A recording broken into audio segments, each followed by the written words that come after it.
اٹک میں جشن آزادی کی 77 سالہ تقریبات کا ضلع کونسل میں کیک کاٹا گیا اور اس موقع پر پروکار تقریب کا بھی انعقاد کیا گیا۔ اٹک میں قومی ترانہ بجا کر ضلع کونسل لان میں پرچم لہرایا گیا۔ ممبر قومی اسمبلی شیخ آفتاب احمد، ڈپٹی کمشنر راؤ عاطف رضا نے بھی پرچم کشائی کی ہے۔ پرچم کشائی کی تقریب میں سیاسی عمائدین اور ضلعی افسران نے شرکت کی ہے۔ پولیس کے چاق و چوبند دستے نے سبز ہلالی پرچم کو سلامی پیش کی ہے۔ اس حوالے سے مزید تفصیلات بتائیں گے اٹک سے ندیم حیدر اپنی اس رپورٹ میں۔ ملک کے دیگر شہروں کی طرح اٹک میں بھی 77واں یوم آزادی ملی جوش و جذبے کے ساتھ منایا جا رہا ہے۔ جشن آزادی کی مرکزی تقریب ضلع کونسل میں منعقد ہوئی۔ تقریب کے مہمان خصوصی MN شیخ آفتاب احمد تھے۔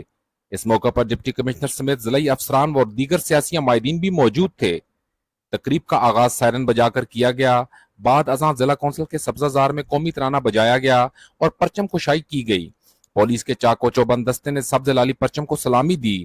مہمان خصوصی نے پلان فار پاکستان کی مناسبت سے ضلع کونسل کے سبزہ زار میں پودا بھی لگایا، جس کے بعد ضلع کونسل ہال میں 14 اگست کی مناسبت سے رنگا رنگ تقریب منعقد ہوئی، جس میں اسکول کے بچوں نے ملی نغمے، تقاریر اور خوبصورت ٹیبلوز پیش کر کے سماں باندھ دیا۔